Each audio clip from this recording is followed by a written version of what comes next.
اعظم سواتی صاحب کا اور ڈاکٹر بابر اعوان صاحب کا ایک تو پارلیمانی امور میں بہت تجربہ ہے، پارلیمان کے رولز ریگولیشنز کا، قانون کے اوپر ان کی بڑی دسترس ہے۔ موضوع جو تھا وہ یہ ہے کہ جس طرح سے آج الیکشن کمیشن نے گزشتہ کچھ عرصے سے، کچھ دنوں سے ہم دیکھ رہے ہیں، اور ہم تو خیر پہلے بھی یہ بات بار بار کر چکے ہیں کہ جس قسم کے ایک باعث کے اوپر جس طرح سے ایک یک طرفہ یوں لگتا ہے کہ الیکشن کمیشن ایک ہیڈ کوارٹر بن گیا ہے اس وقت اپوزیشن کا، اور جس طریقے سے کیمپینز الیکشن کمیشن سے اٹھ رہی ہیں اس کے اوپر گفتگو کرنا اہم تھا۔ اور آج بھی جو کچھ کمیٹی پروسیڈنگز ہوئیں وہ بھی اس کے اوپر بھی عوام کو اعتماد میں لینا ضروری تھا، اور پھر جو اس وقت ایک شاہد خاقان عباسی اینڈ کمپنی اور یہ سارے لوگ مل کے جس طریقے سے ایک متنازع بنا رہے ہیں سارے معاملے کو، اس پہ گفتگو کرنا ضروری تھا۔ میں تھوڑا سا آپ کو بیک گراؤنڈ دوں گا، پھر اعظم سواتی صاحب اور بابر اعوان صاحب ہمیں آگے لے کے چلیں گے کہ ہم اس کے اوپر ہمارا لائے عمل کیا ہے، ہم آگے کس طرح سے اس پہ جانا چاہتے ہیں۔ 2013 کے انتخابات ہوئے، اس میں اگر آپ دیکھیں تو اس اسمبلی کی جو پہلی تقریر عمران خان صاحب نے کی تھی وہ یہ کی تھی کہ جناب نواز شریف صاحب آپ کو بہت مبارک ہو، آپ وزیر اعظم بن گئے، لیکن تمام جماعتیں یہ کہہ رہی ہیں کہ انتخابات میں دھاندلی ہوئی ہے۔ ہم آپ سے مطالبہ یہ کرتے ہیں کہ آپ اگر سارا الیکشن نہیں بھی کھولنا چاہتے تو 4 حلقے آپ کھول لیں اور اس سے پتہ چل جائے کہ واقعی جو الزامات ہیں ان میں سبسٹانس ہے یا نہیں ہے۔ عمران خان کی تقریر کے اوپر کوئی دھیان نہیں دیا گیا، جس کے نتیجے میں پاکستان کی سیاسی تاریخ کی ایک بہت بڑی تحریک کا آغاز ہوا، جس کا مقصد کیا تھا؟ فری، فیئر اور ان اکارڈنس ود لا الیکشن کروانا۔ اور وہ تحریک جو تھی وہ منتج ہوئی ایک جوڈیشل کمیشن کے اوپر جس کے سربراہ جسٹس ناصر الملک تھے۔ جسٹس ناصر الملک صاحب نے تمام جماعتوں کو سنا اور اس کے بعد انہوں نے اپنی ریکمنڈیشنز جو ہیں وہ لوگوں کے سامنے رکھی۔ ان کا جو کنکلوژن تھا وہ کیا تھا؟ ان کا کنکلوژن یہ تھا کہ پاکستان میں اس وقت جو منصفانہ انتخابات کا طریقہ کار ہے وہ 100% موجود نہیں ہے۔ الیکشن کمیشن جو ہے وہ تنازعات کی زد میں رہتا ہے۔ الیکشن کمیشن کا جو ہمارا سٹرکچر ہے وہ ہائیلی پولیٹیسائزڈ ہے، اس کے اندر لوگوں کو اعتماد نہیں ہے الیکشن کمیشن کے اوپر، اور تمام جس طریقے سے جو ادارے ہیں جو الیکشن کمیشن کے ماتحت انتخابات کروانے کا جن کے پاس مینڈیٹ ہے، جن کے پاس حق ہے، اور وہ افراد جو الیکشن کمیشن میں کام کرتے ہیں، ان تمام کا جو پولیٹیکل ایفیلیشنز ہیں وہ ان کے کام کے اوپر حاوی ہے۔ یہ جوڈیشل کمیشن کا نٹ شیل تھا جو کہ جسٹس ناصر الملک صاحب جیسے ایک بڑے جج کی طرف سے وہ ریکمنڈیشن آئی۔ اس کے بعد 2018 کا الیکشن ہوا، الحمدللہ عوام نے پاکستان تحریک انصاف کے اوپر اعتماد کا اظہار کیا، عمران خان وزیر اعظم بنے۔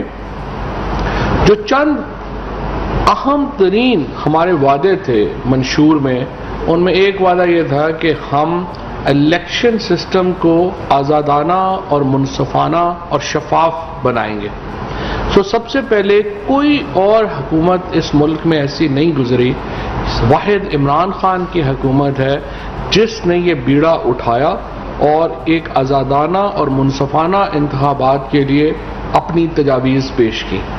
ہم نے وہ تجاویز پہلے کمیٹی سطح کے اوپر ڈسکس ہوئیں، اس کے اوپر الیکشن میں پریزیڈنٹ صدر علوی صاحب نے بننے سے پہلے بہت تفصیل سے اس کے اوپر کام کیا ہوا تھا، پریزیڈنٹ ہاؤس جو ہے وہ اس میں انوالو ہوا، اور اسی دوران ہم نے باقی پوری دنیا کے جو طریقہ کار ہیں ان کا جائزہ لیا۔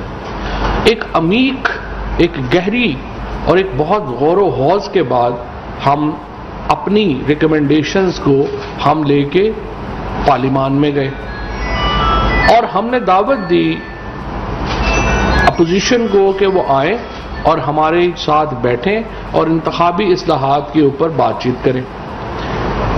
اب معاملہ دیکھیے کیا ہے، کوئی بھی شخص پاکستان میں انتخابی نظام سے مطمئن نہیں ہے۔ اگر آپ اپوزیشن سے سنیں، ابھی آپ نے دیکھا جو سیالکوٹ میں ہوا، یا اس کے بعد کشمیر کی بات کر لیں، یا گلگت بلتستان کی بات کر لیں، یا ضمنی انتخابات کی بات کر لیں، جہاں جہاں اپوزیشن الیکشن ہارتی ہے وہاں پہ وہ کہتے ہیں انتخابات میں دھاندلی ہوئی۔ یہ صرف عمران خان ہیں جو وزیر اعظم ہوتے ہوئے کہہ رہے ہیں کہ اگر آپ کو لگتا ہے دھاندلی ہوئی ہے، اگر پاکستان کے لوگوں میں ایک بہت بڑا ڈسسیٹسفیکشن ہے، ہم غیر مطمئن ہیں اس بات کے اوپر جو الیکٹورل پروسیس ہو رہا ہے، تو پھر اس کا کیا حل ہے؟ حل یہ ہے کہ سیاسی قیادت بیٹھے گی، وہ فیصلہ کرے گی کہ ملک میں کس نظام کے تحت الیکشن ہونے چاہیے جو کہ قابل قبول ہوں گے۔ اس پروسیس میں ہم ٹیکنالوجی کا استعمال کرنا چاہتے ہیں۔ سپریم کورٹ میں گیا سینٹ کے انتخابات کا معاملہ، سپریم کورٹ نے یہ حکم دیا کہ ٹیکنالوجی کا استعمال کیا جائے انتخابات میں شفافیت لانے کے لیے۔ الیکشن کمیشن کی جو منطق ہے وہ عجیب و غریب ہے۔ وہ یہ کہتے ہیں کہ پارلیمان کو حق نہیں ہے انہیں بتانے کا کہ نظام کیا ہوگا، حالانکہ آئین کے آرٹیکل 218 میں از خود یہ لکھا ہوا ہے کہ انتخابات قانون کے تحت ہوں گے۔ اور اسی طرح سے جو ٹی او آرز بنائے گئے تھے جوڈیشل کمیشن کے، جہاں پر جسٹس ناصر الملک صاحب نے جو ٹی او آرز کریٹ کیے تھے، ان میں جو بات کہی گئی تھی وہ یہ تھی کہ this was essentially, election commission کے جو فنکشن ہیں وہ کیا ہے، essentially to organise the elections and conduct the elections, organise کرنا ہے، کنڈکٹ کرنا ہے، impartially, honestly, fairly, justly and in accordance with لا۔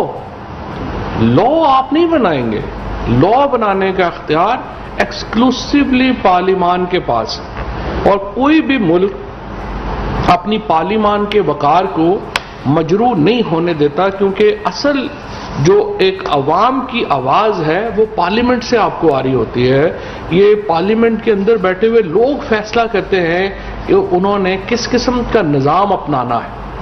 لہٰذا الیکشن کمیشن کی یہ منطق کہ پارلیمنٹ انہیں یہ گائیڈ نہیں کر سکتی کہ انہوں نے الیکشن کیسے کرانا ہے۔ اور میں الیکشن کمیشن کا بھی آپ کو بتا دوں، سارا الیکشن کمیشن بھی نہیں ہے، چیف الیکشن کمشنر صاحب کو زیادہ شوق آیا ہوا ہے کہ وہ ایک اپوزیشن کے ماؤتھ پیس کے طور کے اوپر کام کرنا چاہتے ہیں۔ الیکشن کمیشن تو ایک ادارہ ہے، اس میں مختلف لوگ ہیں، مختلف اس میں حصے ہیں، اس کی اسٹیبلشمنٹ اپنی ہے، اس کی لوگ اپنے ہیں، لیکن الیکشن کمشنر جو ہیں چونکہ ان کا تعلق ہوگا، ظاہر ہے کہ وہ ایک قریبی رابطے میں رہے ہیں نواز شریف صاحب وغیرہ سے، ان کی ذاتی ہمدردی بھی ہو سکتی ہے، اس کے اوپر بھی ہمیں کوئی پرابلم نہیں ہے، لیکن الیکشن کمشنر ہو یا کوئی بھی ادارہ ہو، اس کو پارلیمنٹ کو مان کے چلنا ہوگا۔ کسی بھی شخصیت کو یہ حق نہیں دیا جا سکتا کہ وہ پارلیمنٹ کو انڈرمائن کریں اور کہیں کہ جی ہم پارلیمنٹ کو نہیں مانتے، ہم اپنا نظام بنائیں گے۔ آج بھی جو ہوا سینٹ میں جو کارروائی ہوئی، اس میں میں سمجھتا ہوں کہ الیکشن کمیشن کا جو رویہ تھا وہ پارلیمنٹ کی جو پریویلیج ہے، پارلیمنٹ کا جو استحقاق ہے، اس کو ٹھکرانے کے مترادف تھا۔ بدقسمتی سے ہماری اپوزیشن چونکہ ذہنی بونوں پر مشتمل ہے، ایک ان کی جو صلاحیت ہے وہ بڑی اپنے کیسز کے آگے کی سوچنے کی نہیں ہے، انہیں صرف ان کی جو تمام تر ہمارے اپوزیشن کی لیڈرشپ ہے اس کا صرف ایک ہی ہنر آتا ہے، اور وہ یہ ہے کہ مقدموں میں تاریخ کیسے لینی ہے، اس کے علاوہ تو ان کی کوئی اور صلاحیت نہیں ہے۔ سو بدقسمتی سے وہ یہ سوچنے اور سمجھنے سے بھی آ رہی ہیں کہ پارلیمنٹ اگر مضبوط ہوگی تو ملک کے عوام سے مضبوط ہوں گے اور ملک کی سیاست بہتر ہوگی، اور وہ یہ اختیارات جو ہیں روز بات کرتے ہیں ووٹ کو عزت دو، لیکن جب بھی انہیں کوئی موقع ملتا ہے، جب ہم دیکھتے ہیں کہ وہ ڈیل کر سکیں تو وہ فوراً ڈیل کے اوپر آ جاتے ہیں۔ آپ دیکھیں کہ کسی بھی جگہ کے اوپر ریفارم کی بات ہو، اصلاحات کی بات ہو، فوری طور کے اوپر اپوزیشن اس کو چھوڑ کے ڈیل کے پیچھے پڑ جاتی ہے. اور اب تو خیر مولانا فضل الرحمان صاحب نے ہی کچا چٹھا کھول دیا. ایک دوسرے کے جو کپڑے ہیں وہ چوک میں اتار رہے ہیں، ایک دوسرے کو خود ہی جو ہے وہ ننگا کر رہے ہیں. تو ہمیں اس کھیل میں پڑنے کی ضرورت نہیں ہے. ہم دیکھ رہے ہیں کہ جو فضل الرحمان بلاول صاحب کو کہہ رہے ہیں، بلاول صاحب ان کو کہہ رہے ہیں، اور دونوں مل کے نون لیگ کو کہہ رہے ہیں، اور پھر نون لیگ کے اندر جو لوگ ایک دوسرے کو کہہ رہے ہیں وہ اس کا موضوع آج نہیں ہے. لیکن میں آپ کو بتانا چاہتا ہوں کہ چھوٹے لوگ ہیں، چھوٹی سوچ ہے اور چھوٹے مقاصد ہیں، اس لیے ان لوگوں سے کوئی بھلائی کی توقع جو ہے وہ نہیں کی جا سکتی. میں یہ سمجھتا ہوں کہ اگر الیکشن کمیشن کو کسی ٹیکنالوجی کے اوپر اعتراض ہے یا کسی کے اوپر وہ سمجھتے ہیں کہ اس میں بہتری لائی جا سکتی ہے تو وہ میڈیا کھیلنا بند کریں. اگر چیف الیکشن کمشنر صاحب نے اس طرح سے ایک سیاست کرنی ہے تو میں تو ان کو دعوت دوں گا کہ وہ الیکشن کمیشن کو چھوڑے اور خود الیکشن میں امیدوار آ جائیں اور دیکھیں، اپنی ورتھ آزمائیں کہ ان کا کون وہ وہاں پہ الیکشن کہاں سے لڑ سکتے ہیں، اور اس کے بعد پارلیمنٹ میں آ کے اپنا کردار ادا کریں. یہ ان کا ایک آئینی حق ہے. لیکن اس وقت جو یوں لگ رہا ہے کہ الیکشن کمشنر جو ہیں وہ ایک ماؤتھ پیس بن گئے ہیں اپوزیشن کا، جو ظاہر ہے کہ ملک کی سب سے بڑی جماعت ہونے کی حیثیت سے اس وقت پارلیمنٹ کے اندر سب سے بڑی عددی اکثریت رکھنے کے اعتبار سے، اور وزیر اعظم عمران خان اس ملک کے سب سے پاپولر لیڈر ہیں اور سب سے بڑا ہمارا ووٹ بینک ہے.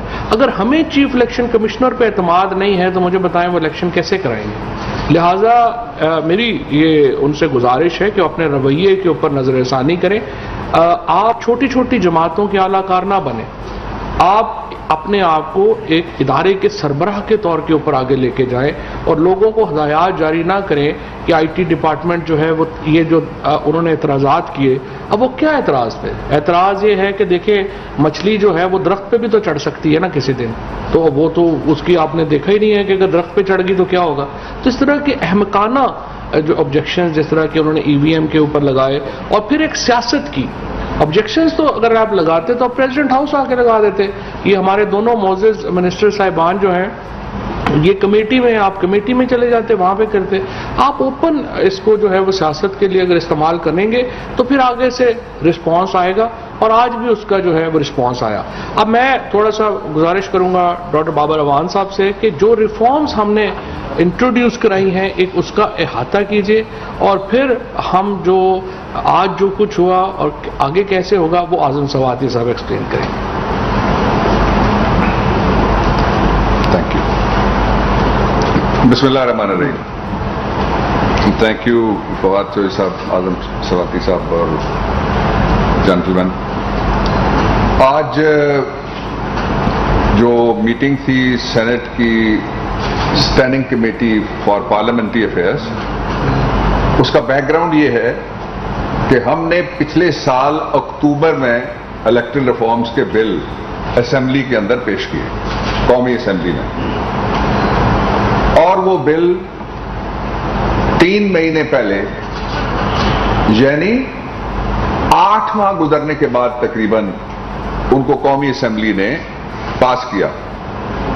اس دوران اپوزیشن کی طرف سے ایک تجویز بھی آئی ریپیٹ کوئی سامنے نہیں آئی کہ ریفارم کس طرح سے ہونی چاہیے.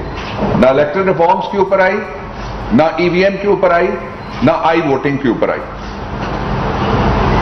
اس کے بعد جب ہم سینٹ میں لے کے گئے تو سینٹ کے رولز کے مطابق کمیٹی کے پاس 2 مہینے تھے کہ وہ ان ریفارمز کے اوپر اپنا فیصلہ دیتی، لیکن اپوزیشن کمیٹی کھیلتی رہی. 2 مہینے گزر گئے، لاکھوں روپے اس دوران کمیٹی پہ لگ گئے قوم کے، اس کے بیٹھنے پہ، آنے جانے پہ، جو دیہڑی داری ملتی ہے وہاں پہ بیٹھنے کی، محنتانہ ملتا ہے اس سارے کو، اور پھر جو اے سی چلتے ہیں لگائیں آپ ذرا خرچہ. اس کے بعد پھر 90 دن کے اندر اگر کوئی بل جاتا ہے ٹرانسمٹ ہو کے نیشنل اسمبلی سے towards the senate of Pakistan تو اس کو پاس ہونا ہوتا ہے. آج جب چند گھنٹے 90 دن میں رہ گئے تو ان کو رفتار لگ گئی.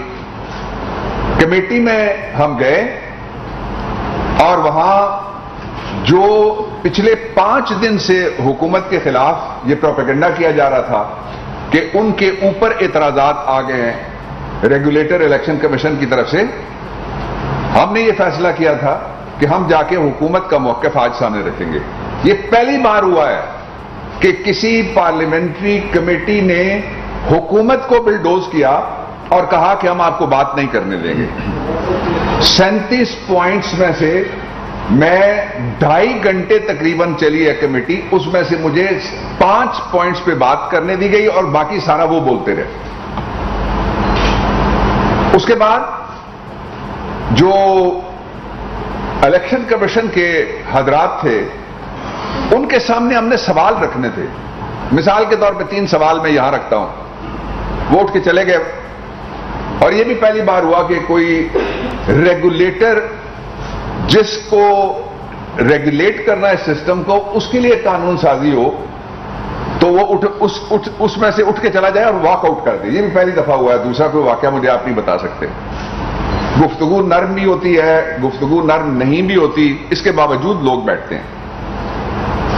یہ بھی پہلی مرتبہ ہوا کہ اپوزیشن کی کمیٹی کے جو چیئرمین تھے انہوں نے بلوچستان کی جو سینیٹر تھیں ان کو ویڈیو لنک پہ رائٹ آف ووٹ دینے سے انکار کر دیا۔ 1 گھنٹہ اس پہ لگا کہ آپ ان کو رائٹ آف ووٹ دیں، انہوں نے انکار کیا۔ آج supreme court of Pakistan video link کے ذریعے سے چلتا ہے۔ آج پاکستان کا اور دنیا کا کوئی ایسا ادارہ نہیں ہے، بڑی بڑی بین الاقوامی تنظیموں کے اجلاس ہوتے ہیں جس میں ہمارے پرائم منسٹر، فارن منسٹر، دوسرے منسٹر جاتے ہیں، ویڈیو لنک کے ذریعے سے جاتے ہیں۔ انہوں نے کہا میں اجازت نہیں دوں گا۔ مجھے نہیں پتا کہ وہ کیوں اتنا گھبرا رہے تھے، لیکن ایک بات کلیئر تھی کہ اپوزیشن آج بے نقاب ہو گئی ہے، اس کے چہرے سے نقاب اتر گیا ہے 3 باتوں کا۔ پہلا یہ کہ وہ ریفارمز کے دشمن ہیں، سٹیٹس کو کے بندے ہیں۔ دوسرا یہ کہ وہ بیرون ملک مقیم پاکستانیوں کی پاکستان میں شراکت اقتدار کے دشمن ہیں۔ آج انہوں نے ثابت کیا ہے دونوں پارٹیوں نے مل کے، حالانکہ یہ وہی دونوں پارٹیاں ہیں بڑی جنہوں نے ایک دوسرے کو کہا کہ آپ نے دھاندلی کی ہے، اپوزیشن لیڈر ہمیں ہونا چاہیے۔ آج تو جو ہمارے دوست نون کے کر رہے تھے پریس کانفرنس، ان کے لیے تو مبارکباد کا دن ہے، اس لیے کہ انہوں نے آج قبول کر لیا یوسف رضا گیلانی کو، اور وہ الیکشن بھی ان کے لیے فیئر اور ٹرانسپیرنٹ ہو گیا جو ہوا تھا اپوزیشن لیڈر کا بھی، اور اس سے پیچھے جو الیکشن ہوا تھا۔ صرف کس کے لیے؟ صرف اس بات کا خوف تھا کہ اگر 1 کروڑ بیرون ملک مقیم پاکستانیوں کو ووٹ کا حق دیا جاتا ہے تو وہ سمجھ، فہم، عقل، تجربے، علم، ہنر کے مطابق اس کو استعمال کریں گے، اور چونکہ یہ چاروں چیزیں وہاں موجود نہیں ہیں ان کو خطرہ ہے کہ عمران خان کو ووٹ مل جائے گا۔ اب آ جائیے ایک دوسرا پہلو ہے اس کا۔ میں پرائم منسٹر کی طرف سے، کابینہ کی طرف سے، اپنی طرف سے بیرون ملک مقیم پاکستانیوں کو یقین دلانا چاہتا ہوں کہ آپ کا سفر کھوٹا آج نہیں ہوا، اپوزیشن بے نقاب ہوئی ہے۔ ہم آپ کے بل کو اور دونوں بلز کو پارلیمنٹ کے جوائنٹ سیشن میں ہم نے فیصلہ کر لیا کہ لے کے جا رہے ہیں۔ آج بھی کمیٹی میں ہماری اکثریت تھی، 6 ووٹ ایک طرف تھے، 7 ووٹ ہمارے تھے۔ اور کیوں وہ ریفیوز کیا کمیٹی کے چیئرمین صاحب نے؟ وہ چاہ رہے تھے کہ جب 6 ووٹ برابر ہو جائیں گے، خاتون کو انہوں نے ووٹر کو نکال دیا درمیان میں سے، تو پھر وہ اپنا ووٹ ڈال سکتے ہیں، اور جب ووٹ برابر ہوں تو پارلیمنٹ کے رولز اجازت دیتے ہیں کہ کمیٹی کا چیئرمین ووٹ ڈالے، اس کے بغیر وہ کمیٹی کے چیئرمین کو اجازت نہیں ہے ووٹ ڈالنے کی۔ اس کا دوسرا پہلو۔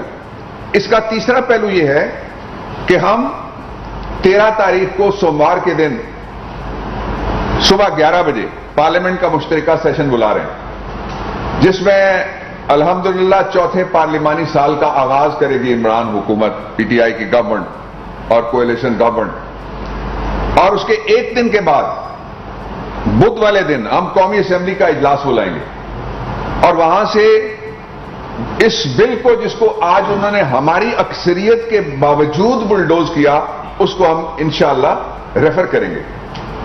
2 باتیں اور میں کہنا چاہتا ہوں قوم کے لیے۔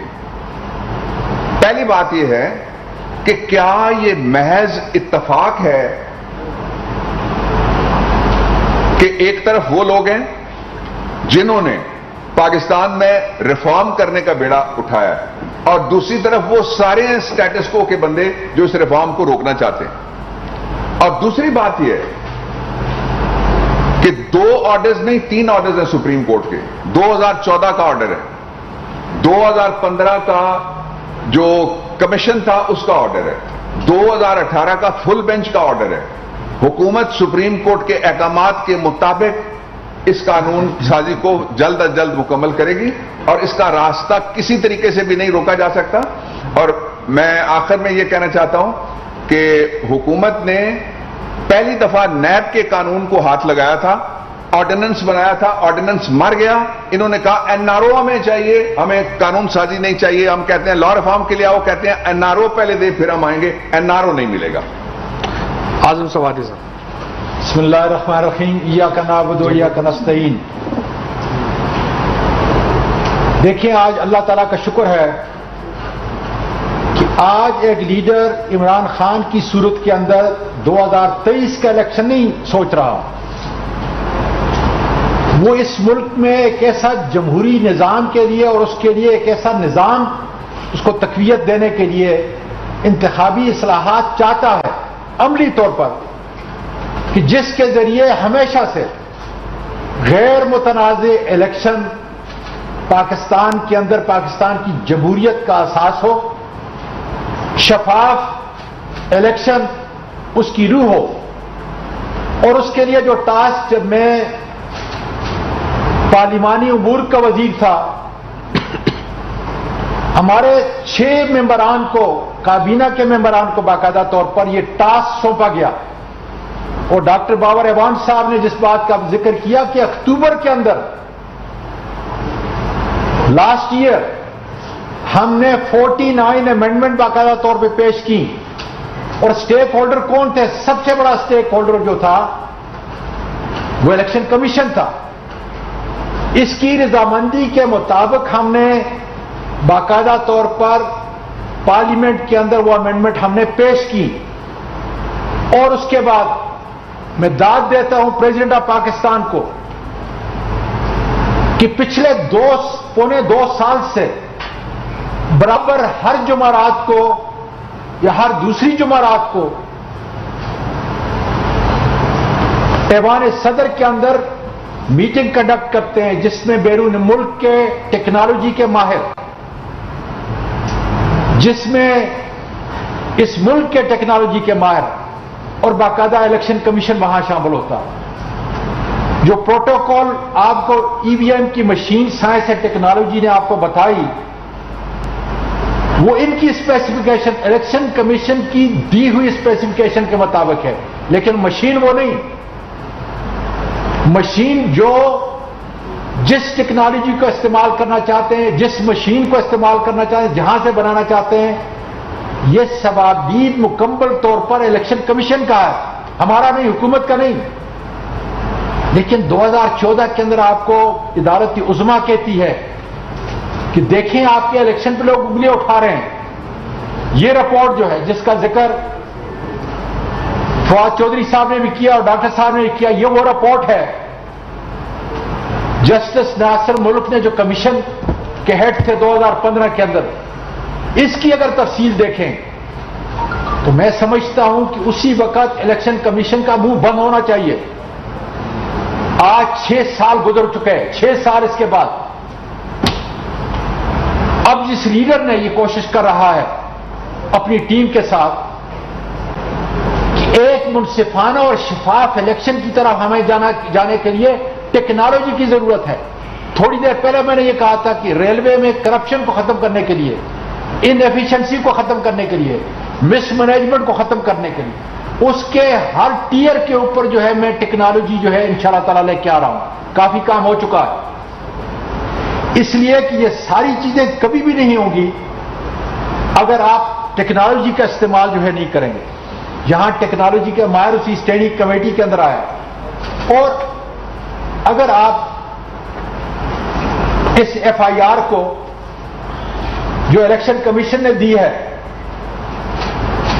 ہماری حکومت کے خلاف جو اچھا کام کرنے کے لیے جا رہے ہیں، تاکہ ریگنگ کا یہ کاروبار جو کر رہے تھے اور ان کے نیچے جو لوگ کر رہے تھے وہ تو بند ہو جائے گا اگر الگ ای وی ایم اگر آ گئی. اور پھر پاکستانی جو یہ بیرونی ملک لیتے ہیں ہماری معیشت و معاشرت کا حصہ، ریڑھ کی ہڈی ہے، ان ساتھ اتنی بڑی بے انصافی. پھر 2015 کے اندر یہ دیکھیں یہ رپورٹ کیا ہے، اور اس کے بعد کانسٹنٹلی ہم یہ کہہ رہے ہیں وسائل ہم آپ کو دیں گے، لیکن خدا را وہ طریقہ کار اختیار کریں، وہ ٹیکنالوجی لے کے آئیں. یہ آپ کا ثواب دید ہے. نادرا کو باقاعدہ طور پہ بتا دیا ہے، اور اس معاشی پریکاریس کنڈیشن کے اندر بھی عمران خان نے کہا ہے کہ جتنے پیسے آپ کو چاہیے، لیکن ایک سنگ میل جو ہے ہم الیکشن کمیشن کے ذریعے اس ملک میں انتخابی اصلاحات لانا چاہتے ہیں. اور آج حالت یہ ہے کہ وہ بحیثیت فریق کے ہمارے مقابل آ چکے ہیں. فریق کے کیا اپوزیشن نے آج تک جو گل کھلائے اس ملک کے اندر، جو کرپشن کی ہے، جو ناانصافی کے سندھ کی جا کے حالت کو دیکھیں، ظلم اور بربریت جو ہے جس طرح ہر محلے ہر کوچے کی زینت بنی ہوئی ہے. یہ جمہوریت ہے، اور جمہوریت کے نام پر اگر یہ دبا ہے تو وہ کیا کہہ رہے ہیں؟ کیا یہ فائنانشل وائبلٹی اس کی نہیں ہے؟ ارے بھائی تم کوئی بزنس کر رہے ہو، غریب کا ٹیکس کا پیسہ جو ہے آپ کو ملے گا کہ تاکہ آپ شفاف الیکشن کی طرح کوئی ٹیکنالوجی لے کے ہمیں سے کوئی غرض نہیں ہے. جو اسپیسیفکیشن بنا تھی ہم نے آپ کو بنا کے دے دی. یہ وہ حالات ہیں کہ جس کے تحت آج میں دعوے سے کہتا ہوں کہ الیکشن کمیشن مکمل طور پر اپوزیشن کے ساتھ مل کر ایک فریق کی حیثیت سے شفاف، فری، ٹرانسپیرنٹ الیکشن جو آئین کی بنیاد ہے، جو عدالت عظمیٰ نے بار بار اپنی ججمنٹ کے اندر کہا ہے، اس کی اجازت نہیں دیتے. اور اب وہ فریق کی حیثیت سے جو ہے وہ سامنے آ گئے ہیں.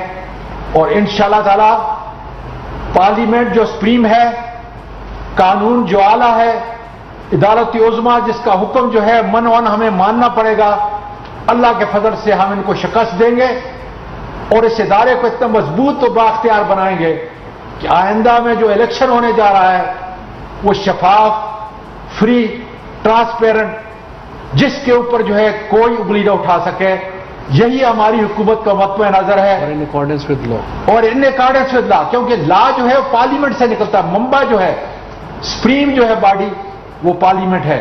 اور انشاءاللہ تعالی جیسے بابر اعوان صاحب نے، فواد چودھری صاحب نے کہا کہ 13 تاریخ کو تو ہمارا جوائنٹ سیشن ہے جو چوتھا سال ہمارا شروع ہو رہا ہے. بہت جلد ہم تیاری کر لیں. الیکشن کمیشن تم بھی تیاری کرو اور جو اپوزیشن والے ہیں وہ بھی تیاری کرو.